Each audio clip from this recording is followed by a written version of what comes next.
Welcome or welcome back to MoAn Inc., you lovely nerds. If you're new here and you have never seen my face before, then hello. My name is Erica and it is a pleasure to have you joining me today on the channel. Because for today's video, as you can see from the title, I am chatting to my good friend who is not only a YouTuber, an archaeologist, an art conservator, no, she is now also a published author. And that is the wonderful Raven Todd Da Silva, and the book we're here to discuss is her newest nonfiction release, which is titled The Other Ancient Civilisations. Now, this book is available October 29th, so if you are here prior to October 29th, you can find the links in the description below to pre-order. However, if you are here after October 29th, then of course you can just find the links to order the book in the description below, because I cannot recommend this enough. Obviously, I'm a little bit biased, but I thought this book was just phenomenal. I think it's a really good public-facing book. I think all of Raven's work on YouTube has really helped her write such an accessible and fun take on ancient history, whilst also highlighting these lesser-known ancient cultures. We go all over the map, all over the globe, in order to uncover and get our hands dirty, really, with so many cultures that I just didn't even know had such incredible ancient history attached to them and that deserve the time of day and definitely deserve their 15 minutes of fame. So, obviously today I do want to get into some specifics, some of my favorite chapters, hopefully some of my favorite moments from the book. But before we can get into that, Raven, we should probably start with what it is that really drew you to this book, because we have a whole other interview on here where we discuss your archaeology background and how you ended up coming to that and really loving the ancient world and wanting to do that for, a living. So you guys can find that video linked in the description below if you want more about Raven herself. But specifically, what is it that brought you to this book and brought you to this topic in order to then present it to us in The Other Ancient Civilisations? Well, the biggest thing for me was if I was going to write a book, and I knew it was going to be a really big task, and I just thought, if I'm going to write one book, because I don't know if I'm going to be able to write a second book, what would be like the one book that I would be proud of producing, and like, I guess just, the legacy, but not really, like just like one of those ones where I'd be like, I did this thing and I'm really happy with what I was able to do and get out.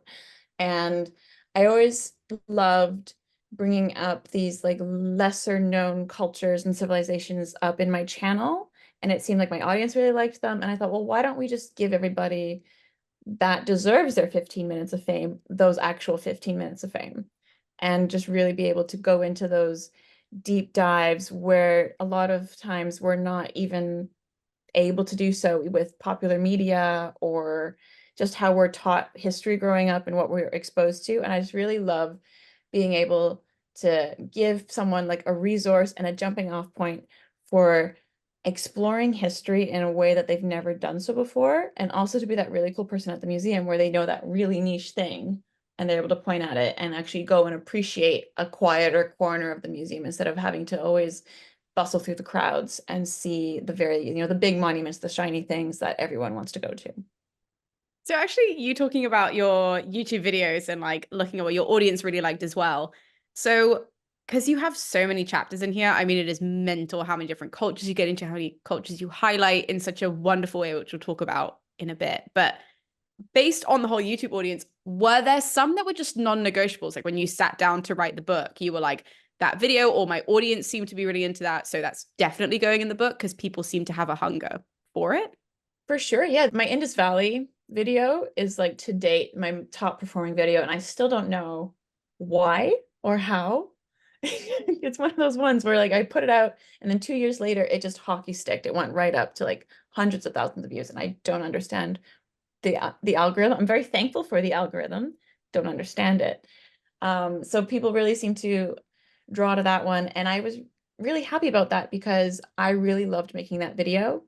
And I'm glad that the Indus are sort of like getting that attention that they deserve, because they're just really cool. And I didn't know much about them before making the video. I was even digging in Oman in January of 2020, and it's not far from the Indus, and we were finding like Indus pottery, and people started talking about Indus trade and seals and whatnot when we had lectures during the field school. And I just didn't care because I was like, well, I don't know who they are, and you just move on. And then it was only until like maybe about 8 months later when I made the video that I started to realize, oh my God, they were actually really cool. And so we're all, even as archaeologists, we're all subject to that bias of like, well, if I'm not familiar with it, I'm just not going to bother thinking about it or learning to see how cool they might be until you actually get that impetus to do so. So Indus was the big one for me because I love them so much. And then the other ones, the Minoans, 100%. Just I'm obsessed with the Minoans. I just love them. I think more people should be obsessed with the Minoans. And then the Nabateans. They were my top three that I was like, we definitely have to put them in. And then I just had some really great sleepers that came up that kind of crawled up on me where I like, oh, maybe like I know about them, we'll think about it. And then the minute I started doing research as like preliminary, like should I do them, put them in the book? I was like, I just became obsessed. I was like, yes, immediately, yes. The world needs to know about these people. And so that's sort of how the list sort of came together. So then which of your chapters then did you learn the most from? I always like have people that come on who write these nonfiction books that are just amazing. And I think that my audience, like they gravitate towards your books because they're newbies and they're like, oh, great, this is for somebody like me. But it means a lot of them will like put everybody on a pedestal and think you must have all of this information in your head before you sit down to write the book. And obviously, you're still a person, everybody's still people. So I'm sure that you were still learning as you wrote the book. So which chapter, as you were researching, were you like, whoa, wait, this is mind-boggling. I wish I had known about this before. My God, there was at least like three or four of them that I just became obsessed. Like I brought a prop. I brought a prop. Of course I brought a prop. I just want everyone to see like of course we don't know everything out of our heads. This is my research Oh binder. my God. I handwrite all my notes, which is a very bad thing to do. It's Especially very when the rain shows up, guys. There's a nice well, little it got tidbit. it got rained on at one point because I in one of my old flats I had a skylight and I left it open and the skylight is on top of my desk and it ruined everything. Well, you can Oh my see God. this just it's yeah. Anyways, it's fine. No, nothing was harmed. Just my pride. And Just me and my emotions. but the chapters that really, really got me in were the knock of Nigeria. Didn't know a single thing about them going in. I picked them because I saw some cool photos and I was like, they seem really interesting. You do the initial bit when you're making the contents list. But then when I got into researching, became obsessed. These terracotta heads found in a tin mine in the 1940s, and no one knew that it existed before. And they had iron smelting. They have no idea where it came from, and they just like popped up out of nowhere, like completely developed. And everyone's like, "What's going on?" Which means obviously we need to do more research and have more archaeological investigation. But it's wild to think that these just like this whole thing was forgotten in Western Africa. And and just you don't think about Western Africa often when we're taught about ancient history. So they were amazing. And then the Lapita in Oceania, obsessed with them. They were getting into boats and just being like, we're gonna sail. Like I'm sure they did some recon, but we're gonna just go off hundreds of kilometers into the ocean and find the next island. And then we're going to do it again and get as far like from the Bismarcks all the way to Samoa. And like and these are people like that, used to little canoes, right? It's just I had so much awe for them. They didn't know where they were going. They might not have ever been like gone to see home again. So I really loved them. And then the third one was the Marajoara in Brazil. And again, it was one that I had never really heard of, and I just wanted to get another one for South America because I was doing the moche and I wanted to get something on the other side to kind of even it out, and came up across the Marajoara, and they were so cool of just like living on mounds on this island at the mouth of the Amazon, and just like there was always flooding and they're just going around on their boats around the mounds going back and forth, and they had all these really cool pots and just really interesting way of living where people just like in a place that people thought no one could ever live there. And it's just for me like a testament to the human spirit and all that stuff. And I just really admire them for that. So all of that sounds amazing, but I'm just thinking that people who are listening might be like, this is fascinating. But how do you know about these things? Like, in order to write this book as an archaeologist, how are you going about the research? Like, what are you using for research in order to then construct these chapters to then tell this audience about? Well, there were a lot of late nights and long weekends at the British Library. Like I became very close with my one seat. I had a specific seat that I'd go to in the specific room with the British Library, and I would always be ordering like about 10 or 15 books and going through them. I was at the University Library at UCL, thank God for that alumni card, and just really poring over everything imaginable with archaeological records, because I wanted this book as well to be a little bit more about the archaeology behind everything. So I wanted to do like a lot more of the physical evidence that we have. I wanted to bring in the everyday people, because a lot of history books as well, they talk about the main names, they talk about the wars, the main events that get written down. A lot of these cultures don't have that. And I wanted to get into the nitty-gritty, the magic and the mundane of the regular people who are living in these societies at this time and thriving. And so I was doing a lot of academic articles. I was stealing a lot on Sci-Hub. If anyone doesn't know about Sci-Hub, just go on Sci-Hub if you need an article. You don't need to pay for it. And just really using as many academic sources as possible. But the issue, of course, is, as everyone knows, we have these academic sources. You always need to just kind of take everything with that critical eye and make sure that the interpretations are still, I don't want to say correct, but are still sort of like within that same viewpoint as other like hard evidence that we're getting. Because a lot of the sources, especially for the ones that are not as well studied, which is a lot of the ones in the book, because they don't have a lot of, big money behind it, because they're not the big showstoppers in media and funding and everything and museums. So the problem with that is they a lot of the sources are quite old. I was reading some sources from, the 70s, the 80s, and yeah, there are newer ones, but you have to go back to these original sources for the excavation reports and for the initial research. And so you have to make sure you're reading these and saying, okay, well, like there's always bias when you're doing archaeology. There's always bias when you're doing history. And so you're having to see, this is where archaeological theory comes in, the course that everyone hates and cries over, and just say, well, they were writing it from this perspective, from this area, and then this was popular at this time, and now we need to see what comes up with new evidence. So you always need to be making sure that you're getting that healthy mix of, original primary sources, but then mix it with that contemporary research and understanding of the ancient world. And so it becomes this very tangled web, and it gets very stressful at times. But then when you're able to just sort of bring it all together into like this nice little puzzle piece and put all the pieces together, it does end up becoming this really lovely like narrative story. It just takes a lot of work to get there. And your book isn't all nonfiction. You do have these little moments where I would say like creative writing comes into it. Is how we're going to describe it at the start of every single chapter, which I love to really set the scene in order to get people into the mindsets of, as you were saying in that answer, like the everyday person, and just kind of see, like you like give us a little scene basically of someone, kind of what their movements would have been probably, and it's really short. So just to kind of like give you guys a flavor, my favorite chapter in the entire book, because I learned so much from it, was the ancient Japan one. So the start of it, in your own words, reads: the woman walked over to the woven tray sitting next to the hearth to check on the acorns she had taken out of their storage pit last night. Squatting down and giving them a quick feel with her hands, she determined that they were dry enough and ready for the next step.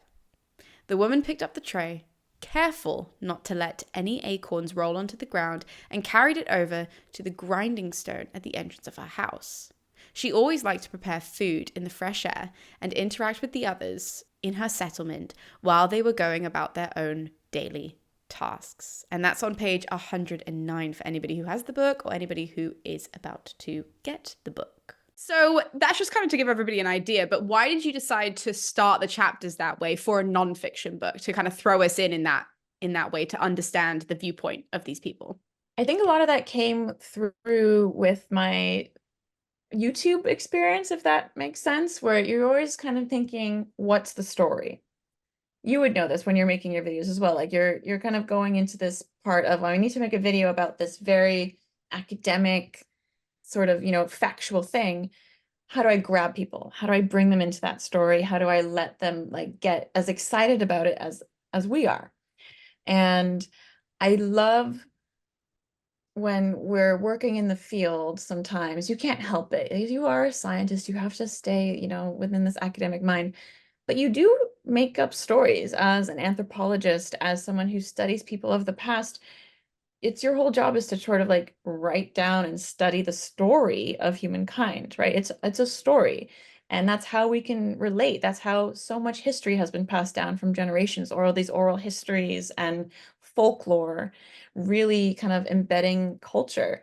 And so there is always storytelling within archaeology, and we that's how we do a lot of it. We call it interpretation. But if I find like a piece of pottery and a rope and a hook in a pit, I need to figure out what that is. And there's always some storytelling in that. Oh, okay, well, where was it? It was in a house. Okay. So if there's a rope that was sort of looks like it could fit around the pottery and there was a hook, okay, it might have been hanging from where we are, and then where is it hanging? Oh, it's hanging in a kitchen. Okay, what would the use be of that? And so then you have to create this story.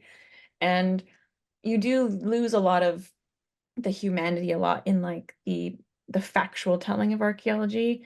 A lot of the people always get forgotten because of that. You just say, oh yes, they lived in these houses, and it's just like the collective, like the royal we essentially, right? It's this very collective bit of these people. But we have to remember like that these people were real people. They were like you and I. And then eventually in 100 years from now, they're going to say that same thing about us and just collect us all into things. But I'm very different from you. You're very different from the person down the hall, from in the street. And so having these little vignettes or little stories, I've just felt would help kind of bring you into the story a little bit more of the people right off the bat, get you a little bit more personal with them, and hopefully remind people that like ancient people were just the same as you and I. We always lived these really just magically mundane lives, right? Like we as you like the Japan one, we cooked dumplings into soup, right? Maybe they used acorns. People still do that. You grind the thing into a paste, you make a dumpling, you make a nice stew. It's cozy, it's heartwarming. You immediately know where you are, where you're like, especially in this time of the year, it's fall, it's soup season, yummy, cozy, delicious. Other stories where there's a game being played or there's like a spectator, and if anyone that's ever done something in front of a crowd, you get that, your palms get sweaty, you're anticipating something, you have something that you need to do. And it just, for me, it helps you just kind of remember that real people lived these lives in these cultures, in these societies. And it will hopefully help everyone appreciate it a little bit more instead of just kind of going, oh yeah, it's just these people, they did that, that, and that, and then that's the end. It hopefully kind of sticks with you. I mean, I think it does. I'm a little bit biased, but I loved those parts of the chapters. And in particular, I'm going to keep bringing it back to the Japan chapter because I would love to kind of dive into this a little bit more because it is the one that I learned the most from. Like, I just think it kind of goes to like what you were saying at the start of the video, where, we have this idea kind of what the ancient world is. And like, in particular, like from my perspective, I'm even more narrow from classics where I'm like, it's the Mediterranean. Anywhere else doesn't matter. I can't even be thinking about that. And this book does such a good job of, this sounds so bad, but it is so true, of like reminding you that there are other cultures and other ancient peoples that were out there at the exact same time or before then that were doing some incredible things. And the Japan chapter was fascinating. So can you tell us a little bit about ancient Japan?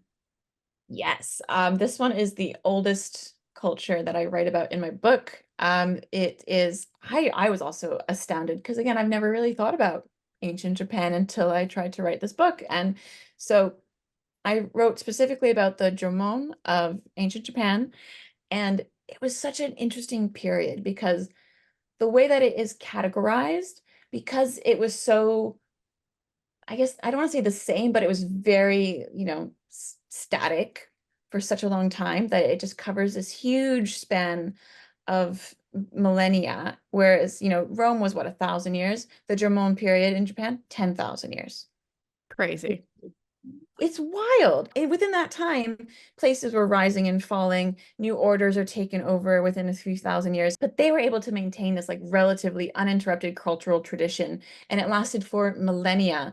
And that is without the invention of agriculture. The Jomon were not farmers. That's Just insane. Like when I read that, because that's very like literally like what, like line 5 or something that you're like, by the way, this is paragraph. so important that you need to know this. I literally read that and I was like, I'm sorry, you've hooked me in. Like, how? How do you do this? Exactly. And it's just absolutely stunning. That's when I learned that. I was like, stop, tell me more about the Jomon.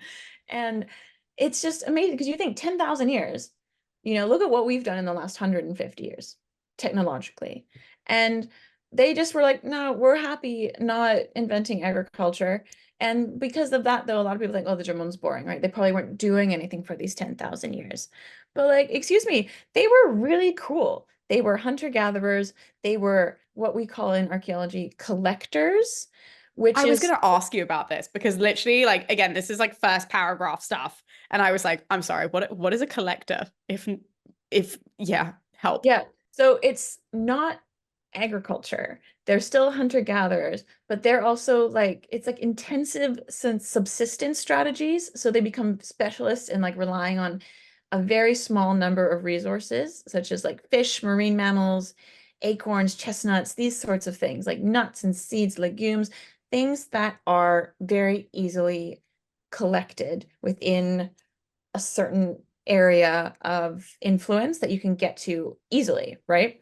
And so then they were able to figure out how to do storage. You can store things, you can start eating like a wide variety of plants and collecting them based on seasonal availability. And that allows them to live in permanent, like relatively permanent settlements, right? You're able to go, okay, well, fishing's done primarily in the summer. Great, we can eat a lot of fish in the summer. Plant food is usually like in the autumn, we have the harvest, and then you can do hunting on land for animals in the winter. Shellfish you can do sort of year round depending on the time like where you are, but it's like in the spring. So they were able to recognize these patterns within their environment, and they're like, we don't need to farm because now we have this and then this. And then what they started to do was cultivation instead of agriculture. So cultivation is sort of like the growing of plants, if that makes sense. So just sort of like the plant's already there. You're not domesticating it, but they're like, you're aiding the plant. You're becoming like a gardener for the garden that already exists. And you're able to sort of modify it a little bit to your needs, which I think is really cool. We have these evidence of lacquered objects. And so lacquer, very time intensive process. It requires so many steps to make this stuff, right? That's why it's so expensive when you go and find like lacquered things. It's just it's an art. And when you have a wild lacquer tree, it doesn't produce as much sap. And so this actually suggests like archaeologists looking at the fact that they have lacquered objects. That means they were probably really actively tended to and cared for, right? We have lacquered wood combs, we have baskets, we have hair ornaments, even some pottery that was lacquered. And so you just thinking like they knew what they were doing. They're like, I'm going to tend to this plant. And so then it can give me the maximum benefit, and then I'm going to be able to store it. They might have even had wet storage, like for acorns, to get rid of that tannic acid as well. And they're able to just sort of be like, yeah, we're happy with doing that. We can live in permanent settlements this way, and we don't need to go any further. And that lasts for 10,000 years, which is still mind-boggling. And you mentioned like kind of semi-permanent or permanent to a certain degree kind of settlements. What does that look like? Do archaeologists know in ancient Japan what that looks like? We do. So they were the first settled villages in the Japanese archipelago. And they're sort of like these circular or sometimes horseshoe shaped how like settlements essentially. And then there's storage pits all around it. There's public buildings, and then there's these like circular or rectangular pit houses, we call them. And they were all belonging to an individual family. And we call them a pit house because the floors are sunk about 50 to 60 centimeters into the ground.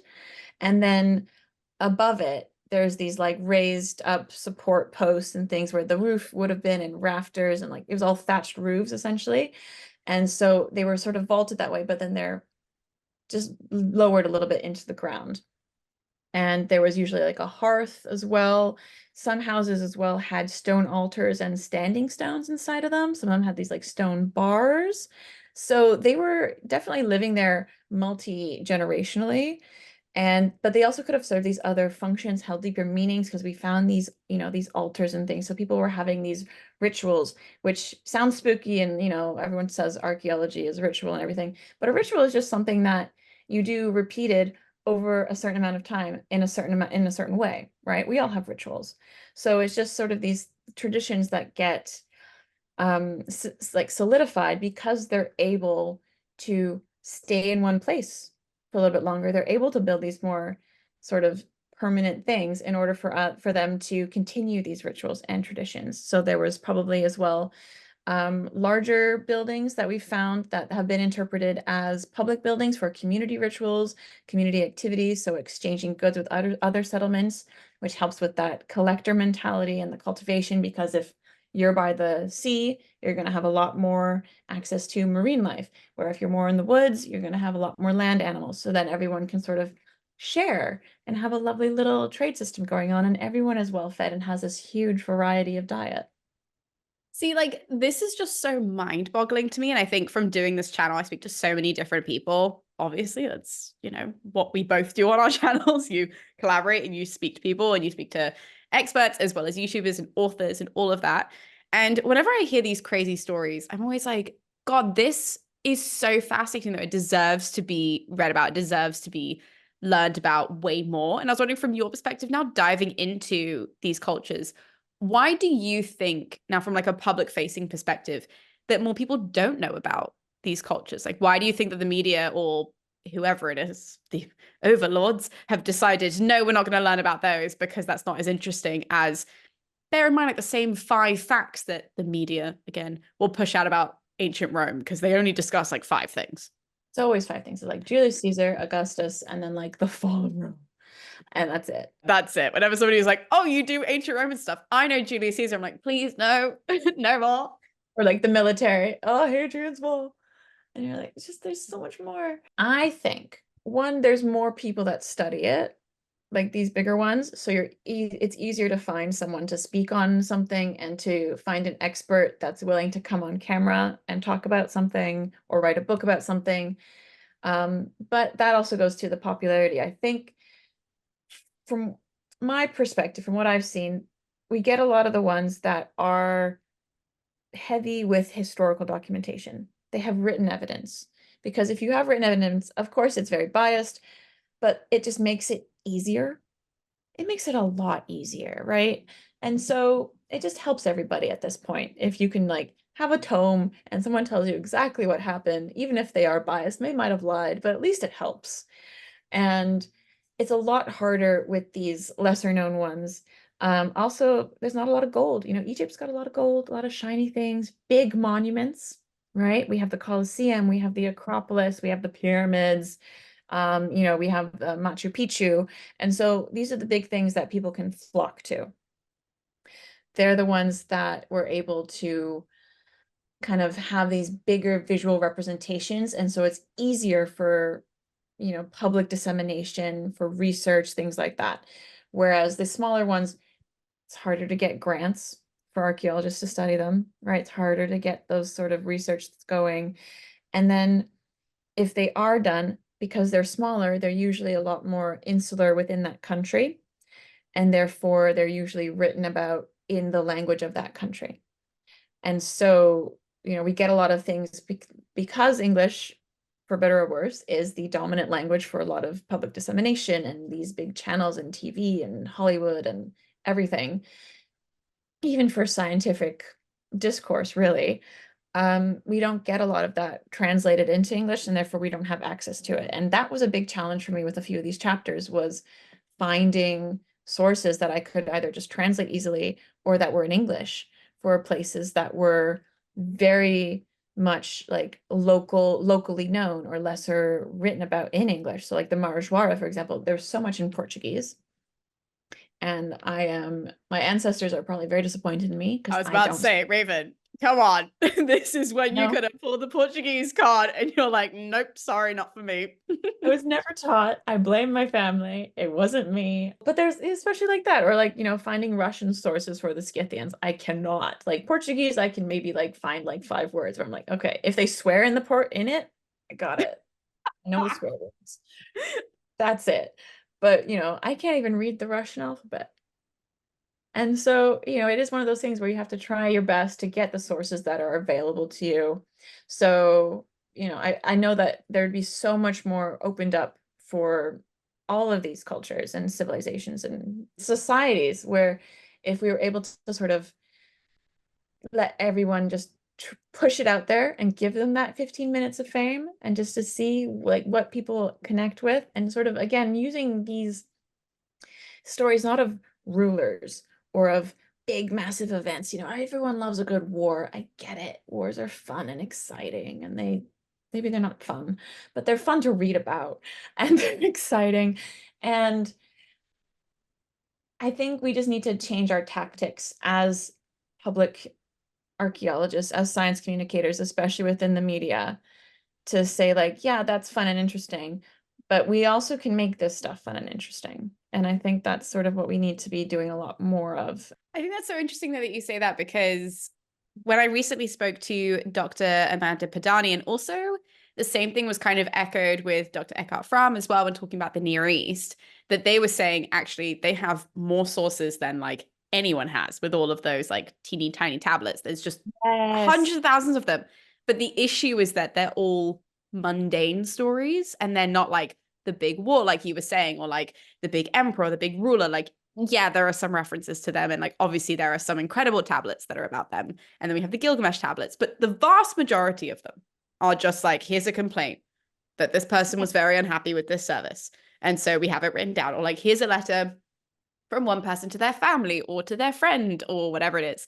And I think that kind of goes to what you were saying about storytelling, though. And I think that there's a way of figuring out the way of telling the mundane stories that is still so not epic, but interesting. Yeah. Because we watch however many films every single year that are just of ordinary people doing ordinary things, and we love them and their characters. And I think for some reason in history communication and science communication, we haven't really tapped into that yet on like a really big public sort of media level of like, how do we get that story that is still compelling when you actually read it and you get into it and you're like, this is so cute of like this musician and her best friend or whoever it is.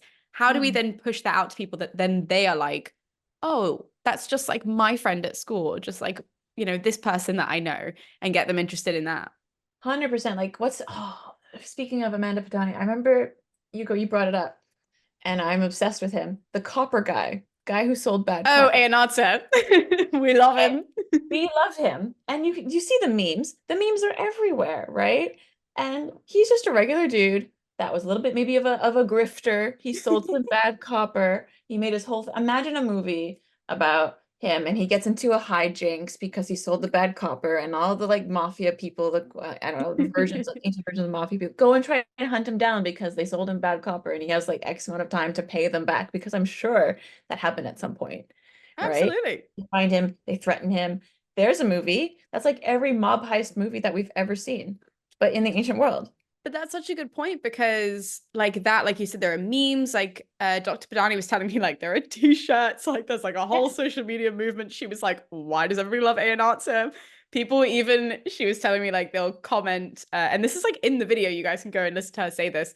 But like people will comment on her book and they'll say like, "Oh yeah, this book would have been fantastic if she had mentioned Aeon because she Everyone didn't talk wants to about know him. Everybody him. wants to Yes. know about him because he's so interesting and just like."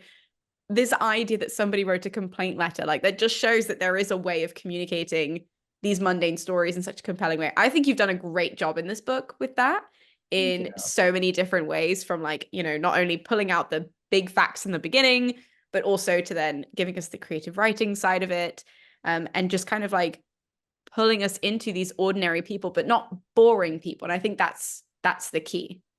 Well, you know what? No one's really boring if you look at them in the right way. Maybe, that's it. And so like again, it was like there's like the early Inuit, the Thule. She was just like going to get some meat, you know? getting some meat from her little cooler that you made outside. And the little outdoor fridge, for example, that we all have in like our garages. We have to go out and get the thing in the extra freezer. And then going into the house and like starting to cook the dinner and not wanting to wake up her mom.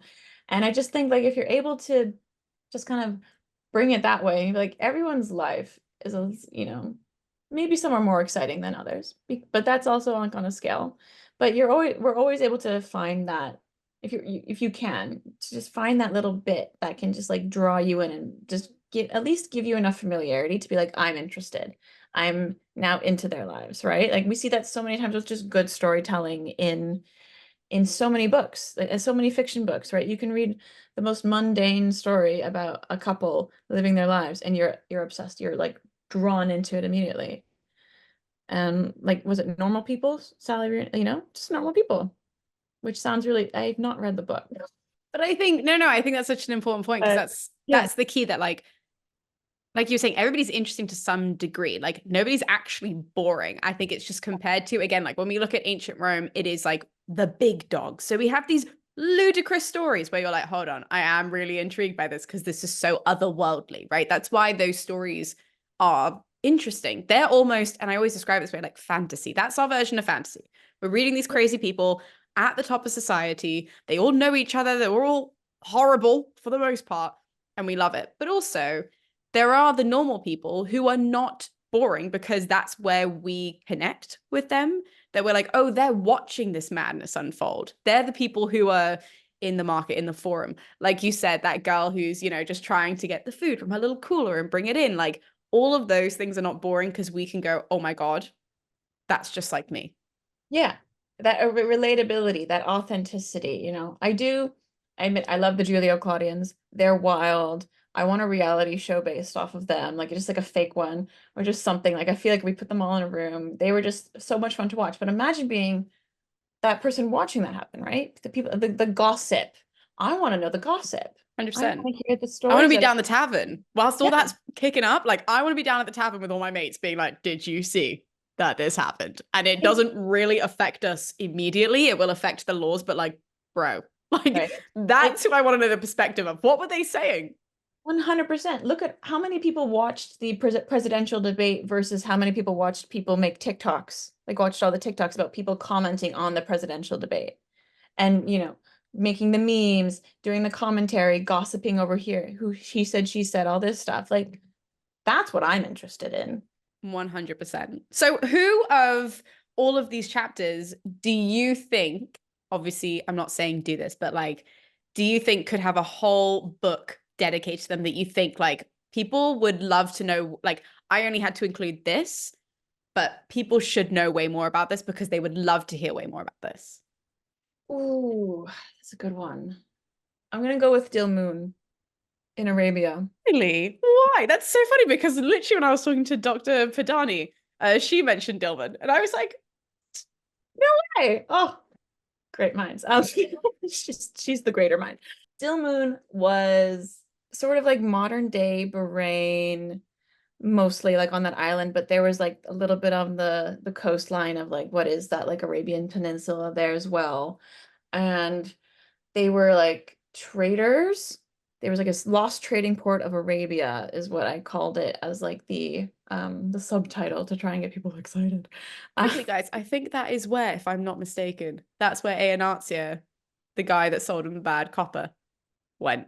He I probably was think. there. Like people from like, from Ur and Babylon, they all went down. They all had contact with Bahrain, like with Damun, and they think it was like that good middle point between what they called Malua, which is the Indus Valley, and Mesopotamia, right? So there's that big Indus that bit there. They were also a really good source of fresh water.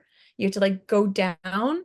This is what's cool. You have to go down and you have to like dive down to get the fresh water from like where the salt water is because it's all salt water, but then there's these like vents of fresh water. And people are going down there with skins. They're like getting all these things. There's pearls down there. Like how cool. How cool. And they had like drains. I love a good plumbing. I love ancient plumbing. And they had these bits and temples for like waterways. And I there was do this love a good ancient plumbing story. That is the same with that criteria when you're like, oh, they've got second story bathrooms in Akrotiri. That's interesting because they weren't throwing Right? it out onto the street. Where was it going? Ancient plumbing. Ancient plumbing. The Indus, the world's first toilets. Like, yes, please tell me more about how we used to defecate. I love it.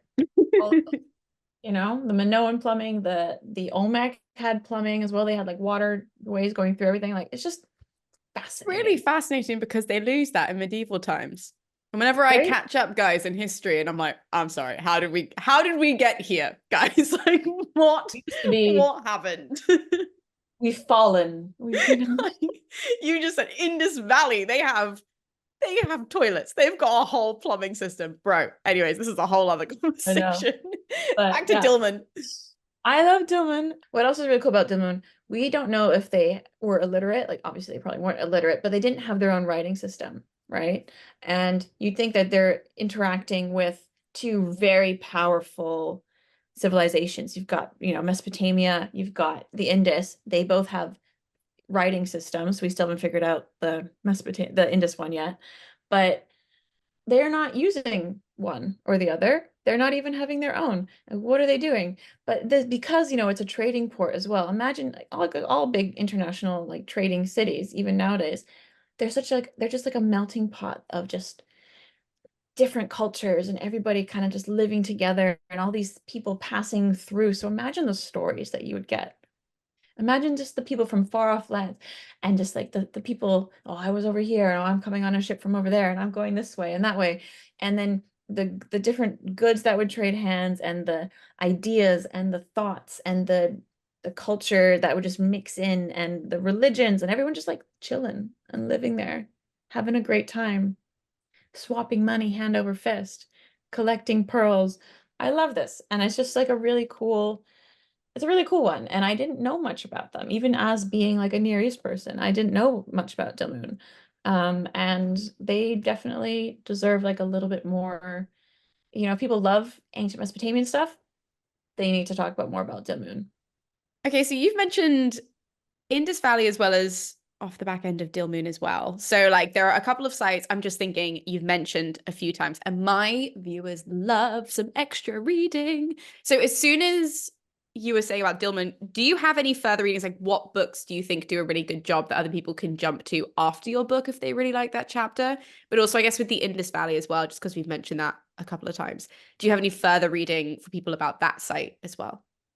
Yeah, for sure. Well, I'm gonna have to be that person. If you I just to plug it, I have an extensive bibliography. If anyone wants to do that, and just kind of go through it. It's all sourced, which was a big deal for me for writing this book. I wanted to make sure everyone had those jumping off points to go further into it. So we love someone who wants to do extra reading because all of these chapters have full books on them. All the cultures that deserve full books. For Dilmun, I really recommend looking for Dilmun by Geoffrey Bibby.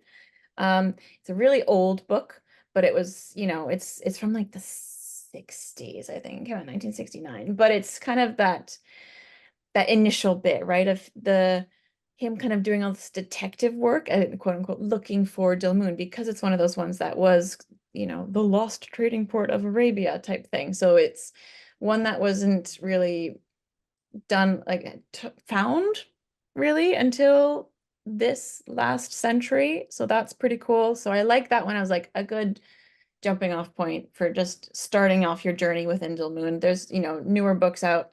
Start with it because you get to hear him hunting for it. And it's like, if you've ever read The Lost City of Zed, this is like, but real archaeology. And it's really cool. So 10 out of 10 recommend that one. And then for the Indus, pretty much anything by Jane R. McIntosh. The Ancient Indus Valley, New Perspectives is like, it's a hefty tome, but it will give you everything you need on the Indus Valley. So then as a final question then to close this off, now that we've done further reading, which of course you guys know who are watching this if you're regulars, but if you're not a regular, you might not know. I will link all of those books in the description below. So, do not worry, you don't have to go far to find them. But for people who have stayed around for this long, what do you hope, Raven, that when people pick up your book and they read it, if you could wish as an author that they could take away one message from your book, what would it be? I really wish that people will walk away with a new perspective of just looking out their backyard and trying to see the lesser known histories that kind of surround them, and then giving them that inspiration to look beyond what is being portrayed in popular media and to ask those questions of like, well, what's around the corner? Because I do cover 6 continents ish. Yeah. So there's got to be something for everybody in every continent. So hopefully as people will see that and go, oh, well, like if they're just, across the country from me, what can I find outside my back door? And can I find something that I can relate to and appreciate and get really excited about in the same way that I can get excited about a giant pyramid in Egypt? And on that lovely note, Raven, it's about time that we wrap this up. So thank you so much for joining me today and for coming back on MoAn Inc. It is 10 p.m. in real time, so I do really greatly appreciate that you have taken time out of your very busy day on top of not only book publicity, but also your regular job to do this chat so that I can deliver it to my audience. And as I say at the end of all of these videos, thank you guys at home who continue to watch and support the channel. You know the drill, that you can find the links to not only Raven's social media, her YouTube channel, her Instagram, etc., in the description below, but also that is where you can find links to the book. So please, you absolutely do not want to miss this one. You should definitely go down there and check that out and buy it on Amazon or your local bookshop. So thank you guys so much, and I'll be seeing you next time with more videos here on MoAn Inc. I'll see you guys then.